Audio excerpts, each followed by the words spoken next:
Di sebuah desa kecil di Indonesia, hiduplah seorang wanita bernama Siti. Dari luar, ia tampak seperti wanita biasa, berpakaian rapi, sering ke pengajian, dan dikenal sebagai orang yang rajin beribadah. Namun, di balik penampilannya yang tampak suci, Siti memiliki hati yang busuk. Ia penuh dengki, gemar menipu, dan selalu mencari cara untuk menjatuhkan orang lain. Iti sering iri melihat tetangganya yang sukses dan berusaha menjelekkan mereka dengan fitnah. Ia juga tak segan-segan menipu dalam berdagang, mengambil keuntungan berlipat dari orang-orang miskin yang datang kepadanya. Namun, yang paling parah, Siti menggunakan agama sebagai tameng. Ia suka membanggakan diri bahwa ia lebih salehah daripada orang lain. Padahal semua ibadahnya dilakukan hanya untuk mendapat pujian. Namun, kesombongan dan kelicikan Siti tidak selalu berjalan mulus. Di balik senyum manis dan kata-kata lembutnya, beberapa orang mulai menyadari sifat aslinya. Tetangganya yang selama ini diam perlahan, mulai melihat pola kelicikannya. Bagaimana ia menyebarkan fitnah dengan lihai. Bagaimana ia memanfaatkan kelemahan orang lain demi keuntungan pribadi. Dan bagaimana ia selalu berusaha terlihat paling benar dalam setiap kesempatan. Namun, karena kepandaiannya dalam bersandiwara, banyak orang masih tertipu oleh sikapnya yang seolah-olah penuh kasih dan bijaksana. Suatu hari, di pengajian desa, seorang perempuan tua yang bijak, Bu Rahma, dengan lembut menegur Siti. Ia tidak secara langsung menyebutkan namanya, tetapi dalam kajiannya, ia berbicara tentang bahaya kesombongan yang terselubung dalam ibadah dan tentang orang-orang yang menggunakan agama sebagai alat untuk kepentingan duniawi. Kata-kata Bu Rahma menusuk hati banyak orang, termasuk Siti.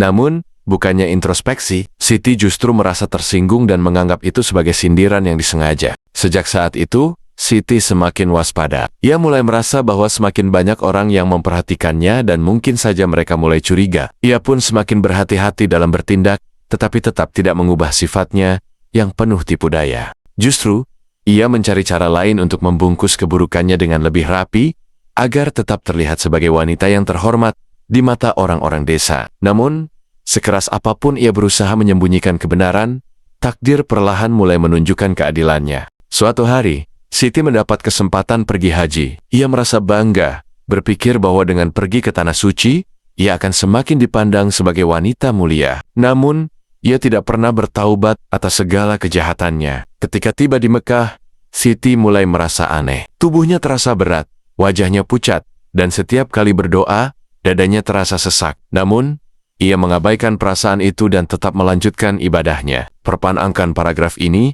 dan harus ada kaitannya dengan paragraf berikutnya. Semakin hari, rasa tidak nyaman itu semakin menjadi. Setiap kali ia melangkah menuju Ka'bah, tubuhnya terasa semakin berat, seolah ada beban tak kasat mata yang menahannya. Ketika ia mencoba berdoa di depan multazam, bibirnya bergetar, tetapi tidak satu pun doa yang dapat ia ucapkan dengan khusyuk. Setiap kali ia mengangkat tangan, hatinya terasa kosong, seperti ada sesuatu yang menghalanginya untuk benar-benar berserah diri. Malamnya, di dalam kamar hotel, ia bermimpi aneh. Ia melihat dirinya berdiri di padang pasir yang luas, dikelilingi bayangan hitam yang berbisik-bisik dengan suara yang menyeramkan. Bayangan itu berputar mengelilinginya, menertawakan dan mengulang-ulang semua keburukan yang pernah ia lakukan di desa. Suara-suara itu semakin nyaring, menyebut namanya dengan nada mencemooh, mengingatkan bagaimana ia menipu, memfitnah, dan berpura-pura suci. Siti terbangun dengan napas tersengal-sengal.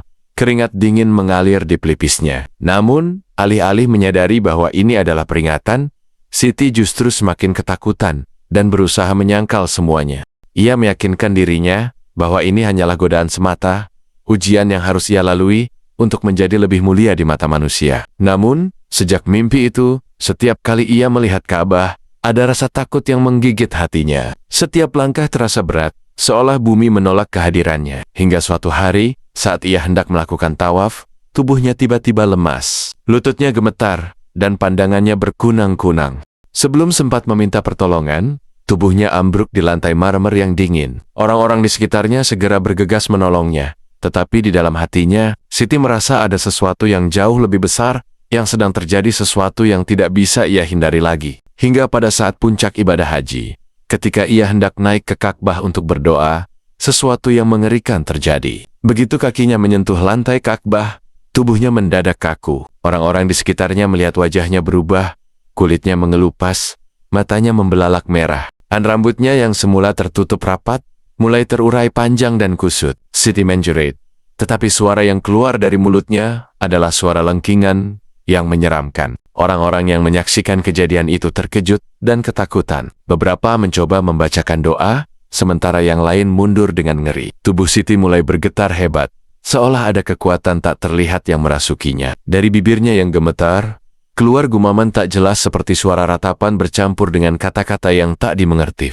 Semakin lama, jeritannya semakin mengerikan, memantul di antara dinding-dinding suci Ka'bah, membuat banyak jamaah bergidik ngeri. Tiba-tiba, Siti terjatuh dengan keras ke lantai, tubuhnya mengejang, dan dari mulutnya keluar busa putih. Matanya terbelalak ke atas, seperti melihat sesuatu yang tak kasat mata. Beberapa petugas haji segera menghampiri dan mencoba menolongnya, tetapi tubuhnya terasa berat, seolah ada kekuatan yang menahannya untuk bangkit. Dalam keadaan setengah sadar, Siti melihat bayangan hitam yang sama seperti dalam mimpinya, berputar mengelilinginya, tertawa dengan suara yang menggema di kepalanya. Di tengah kepanikannya, seorang ulama tua yang ikut dalam rombongan haji datang dan segera membaca ayat-ayat suci Al-Quran di sampingnya. Namun, semakin banyak ayat yang dibacakan, tubuh Siti justru semakin meronta, menjerit seperti kesakitan. Suara dari dalam dirinya berubah menjadi geraman, penuh kemarahan dan kepedihan yang dalam. Orang-orang mulai menyadari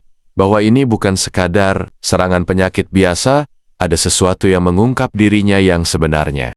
Saat tubuhnya bergetar untuk terakhir kalinya, Siti merasakan sesuatu keluar dari dirinya, seperti kabut hitam yang berhembus dari mulutnya. Perlahan, pandangannya mulai mengabur, kesadarannya menghilang, dan ia jatuh pingsan di tengah hiruk-pikuk yang menyelimuti sekelilingnya. Orang-orang yang menyaksikan kejadian itu berbisik-bisik, bertanya-tanya, apa yang sebenarnya terjadi pada wanita itu. Namun, satu hal yang pasti, sejak saat itu, Siti tidak akan pernah bisa kembali menjadi orang yang sama lagi. Jamaah yang menyaksikan kejadian itu berlarian ketakutan. Beberapa orang mencoba membantunya, tetapi semakin lama wajahnya semakin menyerupai kuntilanak pucat, mengerikan, dan dipenuhi luka menggangga. Tangannya memanjang dengan kuku-kuku tajam, suaranya bergema di seluruh Masjidil Haram. Lalu, angin kencang bertiup di sekelilingnya. Tubuh Siti melayang ke udara, dan dalam hitungan detik, ia menghilang tanpa jejak. Yang tersisa hanyalah bau anyir yang menyengat dan bisikan-bisikan gaib yang membuat bulu kuduk berdiri. Masjidil Haram yang semula penuh dengan lantunan doa, kini berubah menjadi lautan kepanikan. Beberapa jamaah menangis ketakutan, sementara yang lain berusaha mencari perlindungan di balik pilar-pilar suci. Suara takbir berkumandang dari mulut orang-orang yang mencoba melawan ketakutan mereka. Namun, keheningan yang menyeruak setelah kepergian Siti justru lebih mencekam. Udara terasa lebih berat, seakan-akan sesuatu yang tak kasat mata masih berada di sana, mengawasi mereka. Seorang petugas haji yang berdiri di dekat kejadian itu gemetar ketakutan. Ia mencoba mencari penjelasan, tetapi tidak ada yang bisa memahami apa yang sebenarnya telah terjadi. Para ulama yang menyaksikan insiden itu segera memimpin doa bersama, memohon perlindungan kepada Allah dari segala bentuk gangguan gaib. Namun, di antara mereka, seorang kakek tua berwajah teduh berbisik pelan, ini bukan kejadian biasa. Ini adalah ganjaran bagi mereka yang menggunakan agama sebagai topeng untuk keburukan. Kabar tentang kejadian aneh ini menyebar dengan cepat di antara para jamaah. Beberapa orang mulai bertanya-tanya, apakah Siti benar manusia? Ataukah ada sesuatu yang selama ini bersembunyi dalam dirinya?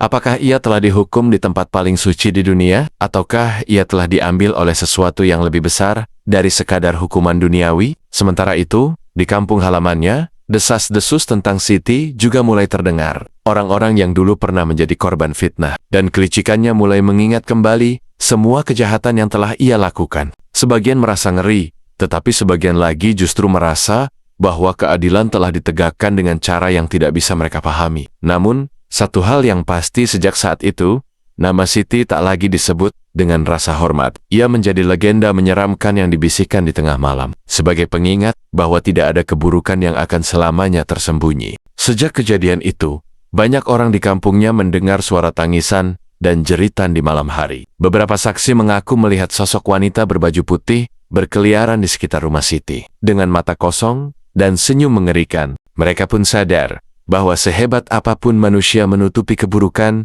di hadapan Allah, semua akan terbuka, dan azab bagi mereka yang berhati busuk akan datang di saat yang paling tak terduga. Sejak saat itu, Rumah Siti yang dulu megah kini berubah menjadi tempat yang paling dihindari. Tidak ada lagi suara tawa atau senda gurau seperti dulu, yang tersisa hanyalah keheningan yang menyesakkan. Orang-orang yang lewat di depan rumahnya seringkali merasa merinding, seolah ada sesuatu yang mengawasi mereka dari balik jendela yang gelap. Beberapa warga yang penasaran mencoba mendekati rumah itu, tetapi selalu ada kejadian aneh yang membuat mereka mundur ketakutan. Ada yang mendengar suara bisikan di telinganya, ada yang melihat bayangan melintas di dalam rumah kosong itu, dan ada pula yang merasakan udara mendadak dingin ketika berada di dekatnya. Orang dukun yang dipanggil untuk membersihkan rumah itu bahkan menolak untuk masuk, hanya berpesan agar warga tidak mendekatinya lagi. Biarkan dia dengan hukumannya, katanya pelan sebelum pergi. Sejak kejadian di Tanah Suci, nama Siti tidak lagi disebut dengan rasa hormat. Ia menjadi legenda kelam yang diceritakan dari generasi ke generasi, sebagai peringatan bagi siapapun yang mencoba menyembunyikan kebusukan di balik topeng kebaikan. Banyak orang yang belajar dari kisahnya, menyadari bahwa tidak ada yang bisa menipu Tuhan. Sehebat apapun manusia menutupi keburukan, pada akhirnya kebenaran akan terungkap, dan azab akan datang di saat yang paling tak terduga. Terima kasih sudah menonton di channel Lintas Dunia. Jangan lupa like, komen, dan subscribe untuk cerita-cerita mistis lainnya.